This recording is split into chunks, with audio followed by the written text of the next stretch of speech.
Hello guys, അങ്ങനെ Iceland ട്രിപ്പിൻ്റെ ഏഴാമത്തെ ദിവസം ഇവിടെ സ്റ്റാർട്ട് ചെയ്തിരിക്കുകയാണ്. അങ്ങനെ നമ്മൾ തലേദിവസം വന്ന ആ ക്യാമ്പ് സൈറ്റിൽ തന്നെ നമ്മൾ കിടന്നുറങ്ങി. രാവിലെ എഴുന്നേറ്റ് നമ്മൾ നേരെ പോയത് കിച്ചണിലോട്ടാണ്. നിങ്ങൾക്ക് ഈ വീഡിയോ കാണുന്ന എല്ലാവർക്കും അറിയായിരിക്കും, നമ്മൾ ഈ യാത്ര മൊത്തം ഈ വാനിലാണ് ചെയ്യുന്നത്. ഈ വാനിൽ നമ്മൾ നൈറ്റ് ആകുമ്പോൾ കിടന്നുറങ്ങും, ഏതെങ്കിലും ക്യാമ്പ് സൈറ്റിൽ പാർക്ക് ചെയ്യും, അവിടുത്തെ കിച്ചണിൽ നമ്മൾ ഫുഡ് കുക്ക് ചെയ്യും. അങ്ങനെയൊക്കെയാണ് നമ്മുടെ യാത്ര. നമ്മളിന്ന് രാവിലെ എഴുന്നേറ്റ് കിച്ചണിൽ എത്തിയപ്പോൾ തന്നെ നമ്മൾ മാത്രമല്ല ഉണ്ടായിരുന്നത്. അന്ന് രാവിലെ ആയിട്ടും അല്ലെങ്കിൽ അതിൻ്റെ തലേദിവസമായിട്ട് വന്നവരൊക്കെ ഓരോരുത്തരായിട്ട് കിച്ചണിലോട്ട് വന്നു തുടങ്ങിയിട്ടുണ്ടായിരുന്നു. നേരത്തെ വന്ന് കുക്കൊക്കെ ചെയ്ത് ഫുഡൊക്കെ കഴിച്ച് കഴിഞ്ഞാൽ നേരത്തെ പോകാമെന്ന് വിചാരിച്ചിട്ടാണ് നമ്മൾ രാവിലെ തന്നെ വന്നത്. നമ്മൾ വന്നപ്പോൾ തന്നെ അവിടെ ബാക്കിയുള്ളവരൊക്കെ ഫുഡ് കുക്ക് ചെയ്യുന്നുണ്ട്, കാര്യങ്ങളൊക്കെ ചെയ്യുന്നുണ്ട്. നമ്മളിന്ന് ഉണ്ടാക്കിയത് ഹോട്ട് ഡോഗും പിന്നെ കോഫിയായിരുന്നു. അങ്ങനെ ഫുഡൊക്കെ കഴിച്ച് പിന്നെ നമ്മുടെ വണ്ടിയിലോട്ട് കുടിക്കാനുള്ള വെള്ളമൊക്കെ ടോപ്പപ്പ് ചെയ്യാനുണ്ടായിരുന്നു. എല്ലാ ദിവസവും നമ്മൾ ഈ യാത്ര തുടങ്ങുന്നതിന് മുന്നേ നമ്മളെ കൊണ്ട് പറ്റുന്ന രീതിയിൽ നമ്മൾ ആ വണ്ടി മൊത്തം ഒന്ന് ഇൻസ്പെക്ട് ചെയ്യും. എന്തെങ്കിലും പ്രശ്നങ്ങളുണ്ടോ, ടയർ ഓക്കെ ആണോ എന്നൊക്കെ നോക്കിയതിന് ശേഷം പിന്നെ നമ്മൾ നേരെ പോകുന്നത് ഗ്യാസ് സ്റ്റേഷനിലോട്ടാണ്. ഗ്യാസ് സ്റ്റേഷനിൽ എത്തിക്കഴിഞ്ഞാൽ നമ്മൾ ഫുൾ ടാങ്ക് പെട്രോളാണ് അടിക്കുക. കാരണം എന്താ വെച്ച് കഴിഞ്ഞാൽ ഐസ്ലാൻഡിൽ ഓരോ സിറ്റി കഴിഞ്ഞ് അടുത്ത സിറ്റി എത്തുന്ന സമയത്തൊക്കെ വിജനമായ റോഡുകളായിരിക്കും. നമ്മളിപ്പോൾ ഈ കാണുന്ന പോലെ മഞ്ഞുള്ള റോഡുകളായിരിക്കും, അല്ലെങ്കിൽ ചിലപ്പോൾ മഞ്ഞില്ലാത്ത റോഡുകളായിരിക്കും. പക്ഷെ ഇവിടെ ഒന്നും നമുക്ക് കടകളോ അല്ലെങ്കിൽ പെട്രോൾ അടിക്കാനുള്ള പമ്പുകളോ ഒന്നും ഉണ്ടായിരിക്കത്തില്ല.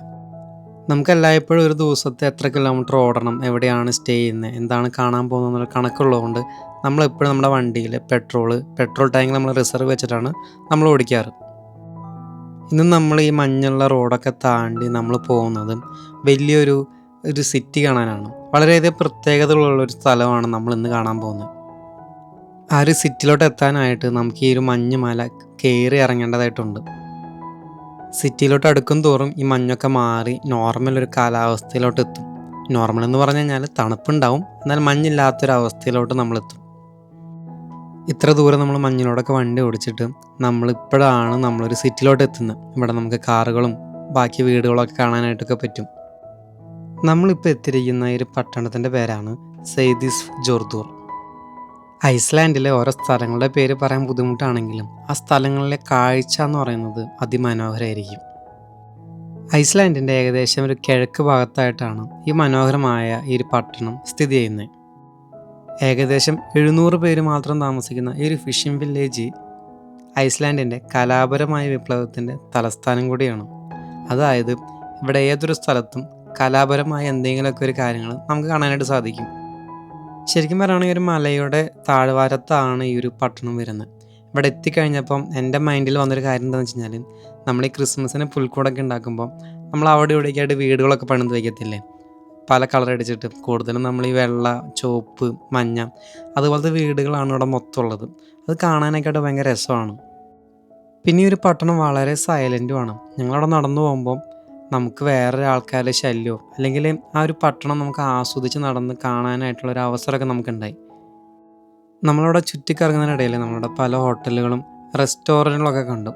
അതൊക്കെ കണ്ടപ്പോൾ നമുക്ക് മനസ്സിലായൊരു കാര്യം എന്താണെന്ന് വെച്ച് കഴിഞ്ഞാൽ, അവിടെ കൂടുതലും മരങ്ങൾ കൊണ്ടാണ് എല്ലാം നിർമ്മിച്ചിരിക്കുന്നത്. ഈ ഒരു പട്ടണം ഐസ്ലാൻഡിലെ ഒരു കലാപരമായ കേന്ദ്രമായിട്ടാണ് അറിയപ്പെടുന്നത് എന്ന് ഞാൻ മുന്നേ പറഞ്ഞല്ലോ. അതുകൊണ്ട് തന്നെ ഇവിടെ കുറേ ആർട്ട് ഗാലറികളും കുറേ കലാകാരന്മാരുടെ, അതായത് ആർട്ടിസ്റ്റുകളുടെ വീടുകളും ഉണ്ട്.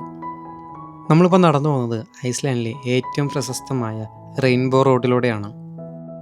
ഐസ്ലാൻഡിലെ ഏറ്റവും കൂടുതൽ ചിത്രങ്ങൾ എടുക്കുന്ന സ്ഥലങ്ങളിൽ ഒന്നാണ് ഈ ഒരു റെയിൻബോ റോഡ് എന്ന് പറയുന്നത്. ഈ ഒരു പട്ടണത്തിലെ LGBTQ സമൂഹത്തിന് പിന്തുണ പ്രഖ്യാപിച്ചുകൊണ്ട് അവിടെ താമസക്കാർ ചേർന്നിട്ട് 2017 ഇത് ആദ്യമായി വരച്ചത്. പിന്നീട് അങ്ങോട്ട് ഈ ഒരു റെയിൻബോ റോഡ് നിലനിർത്തേണ്ട ഭാഗമായിട്ട് എല്ലാ വർഷവും വേനൽക്കാലത്ത് അവിടുത്തെ നാട്ടുകാർ ഒത്തുചേർന്നിട്ട് ഈ റോഡ് വീണ്ടും പെയിൻറ് ചെയ്യാറുണ്ട്. നമ്മളിപ്പോൾ ഈ നടന്നുകൊണ്ടിരിക്കുന്ന റെയിൻബോ റോഡ് ഉണ്ടല്ലോ, അത് എത്തിച്ചേരുന്നത് നമ്മൾ ഈ കാണുന്ന ദ ബ്ലൂ ചർച്ചിലോട്ടാണ്.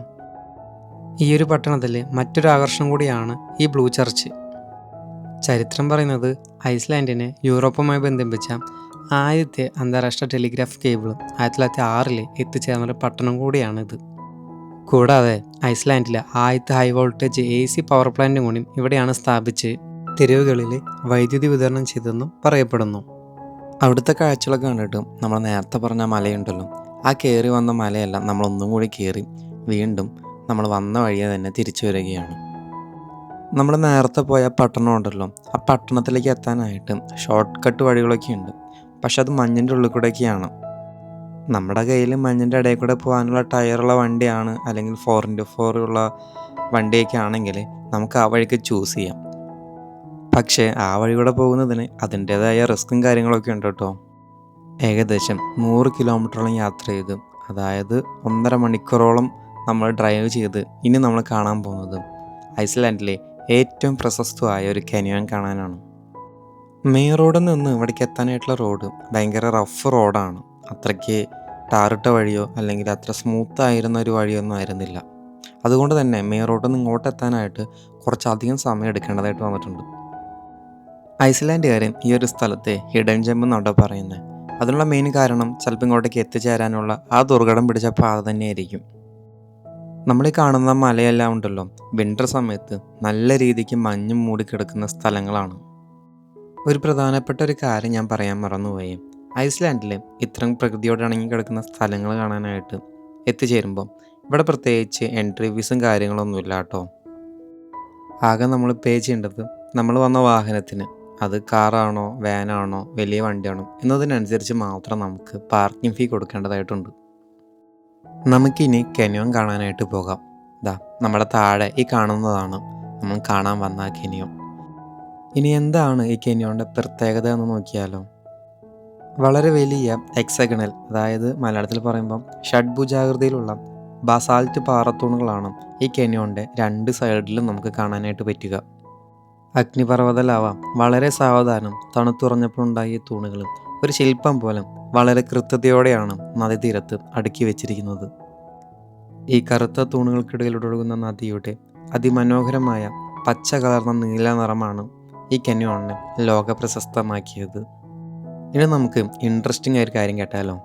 വർഷങ്ങളോളം ഈ കെനിയോണ് നദിയുടെ ശക്തമായ ഒഴുക്കിനടിയിൽ മറഞ്ഞു കിടക്കുകയായിരുന്നു. മഞ്ഞുമലയിലെ അഴുക്കും ചെളിയും കലർന്ന വെള്ളം ഒഴുകിയിരുന്നതിനാൽ ഇവിടം ശ്രദ്ധിക്കപ്പെട്ടിരുന്നില്ല. എന്നാൽ 2009 ഒരു ജലവൈദ്യുത പദ്ധതിയുടെ ഭാഗമായി ഡാം നിർമ്മിക്കുകയും നദിയിലെ ജലനിരപ്പ് താഴുകയും ചെയ്തതോടെയാണ് നൂറ്റാണ്ടുകളായി ഒളിഞ്ഞുകിടന്നിരുന്ന വിസ്മയം ലോകത്തിനു മുന്നിൽ വ്യക്തമായത്.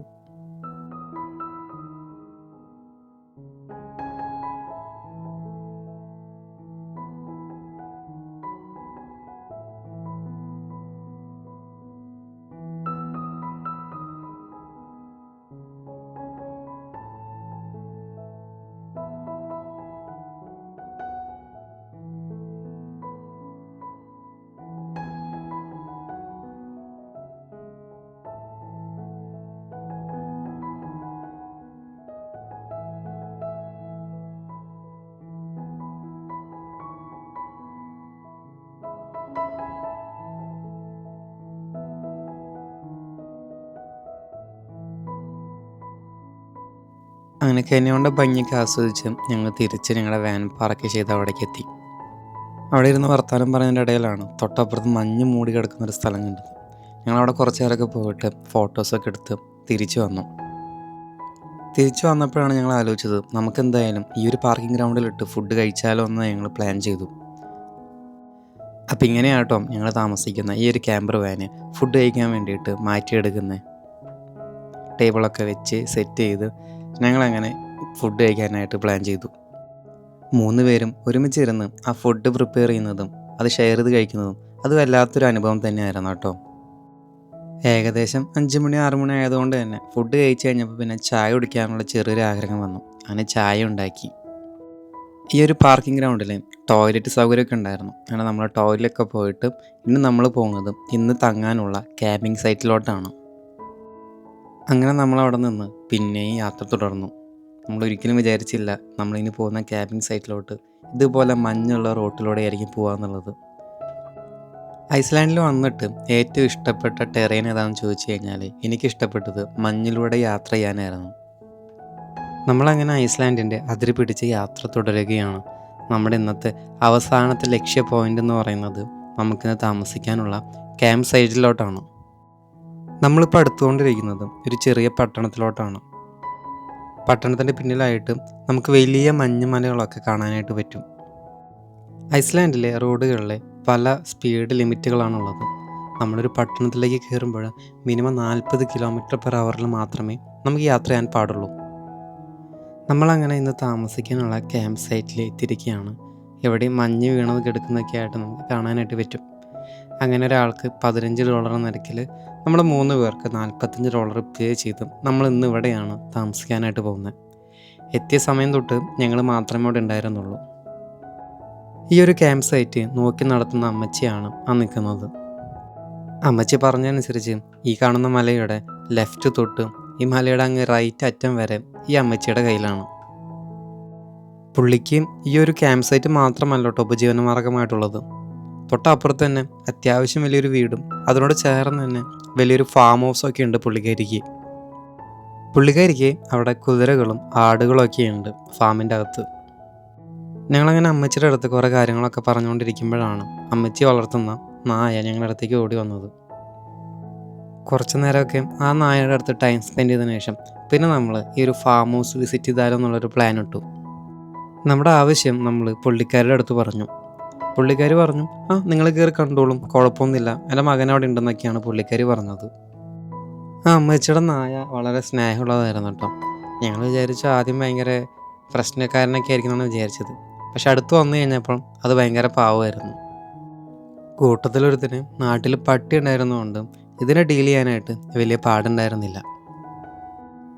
അമ്മച്ചി പറഞ്ഞതനുസരിച്ച് ഞങ്ങൾ നേരെ അമ്മച്ചിയുടെ ഫാം കാണാനായിട്ട് ഫാം ഹൗസിലോട്ട് നടന്നു. ഈ പട്ടി നമ്മുടെ ഒപ്പം വന്നു കേട്ടോ. നമ്മൾ നടന്നു പോകുന്ന ലാൻഡെല്ലാം പുള്ളിക്കാരുടെ ആണ്. പോകുന്ന വഴിക്ക് ഇതുപോലെ ചെറിയ പ്ലാസ്റ്റിക് ഷീറ്റ് ഇട്ട കൂരകൾ കാണാനായിട്ട് സാധിച്ചു.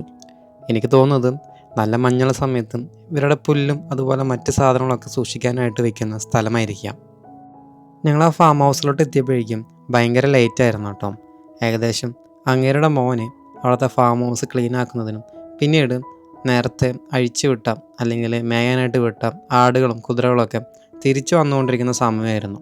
അപ്പോൾ നമ്മൾ അതിൻ്റെ ഇടയിൽ പോയിട്ട് അവർക്കൊരു ഡിസ്റ്റർബൻസ് ആവണ്ടെന്ന് വിചാരിച്ചിട്ട് നമ്മൾ തിരിച്ച് നമ്മുടെ ക്യാമ്പ് സൈറ്റിലോട്ട് എത്തി. റോഡ് സൈഡിൽ അമ്മച്ചിയുടെ പട്ടിയാട്ടോ ഇരിക്കുന്നത്. ആ പട്ടിയെ പറ്റിയിട്ടാണ് അമ്മച്ചി പറയുന്നത്. ഭൂരിഭാഗം ഒഴിവ് സമയത്തും ഈ പട്ടി അവിടെ സ്ഥിരമായിട്ട് വന്നിരിക്കും. എന്തിനാണെന്ന് അറിയണ്ടേ? ഇപ്പം തന്നെ കാണാം. അകലെ നിന്ന് ഒരു കാറോ മറ്റെന്തെങ്കിലും വരുന്നത് കണ്ടു കഴിഞ്ഞാൽ ഈ ഒരു പട്ടിയും അവിടെ ആരും കാണാത്ത രീതിയിൽ ഒളിച്ചിരിക്കും. എന്നാൽ ആ വണ്ടി അടുത്തെത്തിക്കഴിഞ്ഞാൽ അതിനേക്കാൾ സ്പീഡിൽ ഈ പട്ടി അതിൻ്റെ പിന്നാലെ ഓടും. അമ്മച്ചി പറഞ്ഞത് വെച്ച് ഈ ഒരു ഏരിയ അവൻ്റെ അണ്ടറിലാണെന്നും ഈ ഒരു ഏരിയയിലോട്ടും പുറത്തുനിന്ന് ആര് വന്നു കഴിഞ്ഞാലും അവരുടെ പിന്നാലെ കുരച്ചുകൊണ്ട് ഓടുക എന്നുള്ളത് സ്വാഭാവികമാണെന്നാണ്.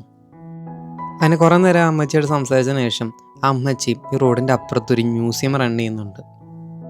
നമ്മളോടത് കാണാൻ ഇൻട്രസ്റ്റ് ഉണ്ടോയെന്നും നമുക്കത് ഇൻട്രസ്റ്റഡ് ആണെന്ന് പറഞ്ഞപ്പം പുള്ളിക്കാരി അങ്ങോട്ടേക്ക് ക്ഷണിച്ചു. സമയം ഇപ്പോൾ ഏകദേശം രാത്രി 8 മണി 9 മണിക്ക് ആയിട്ടോ. എന്നാലും പുള്ളിക്കാരി നമ്മളെ അടുത്ത് ഒരു മടുപ്പും കൂടാതെ നേരെ അങ്ങോട്ടേക്ക് വരാനായിട്ട് പറഞ്ഞു.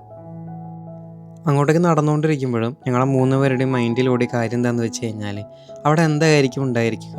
ഒരു മ്യൂസിയം എന്ന് പറയുന്നത് ഒരിക്കലും ഒരാളുടെ പ്രൈവറ്റ് പ്രോപ്പർട്ടി ആയിരിക്കില്ലല്ലോ.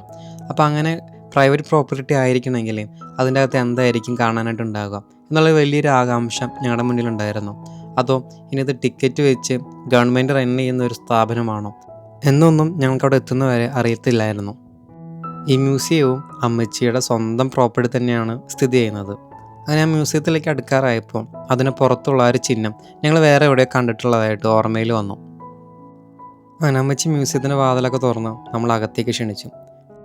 അമ്മച്ചി നമുക്ക് ആദ്യം കാണിച്ചു തന്നത് പണ്ട് കാലത്ത് മഞ്ഞിൽ ഉപയോഗിച്ചിരുന്ന ക്രയോൺസ് ആണ്.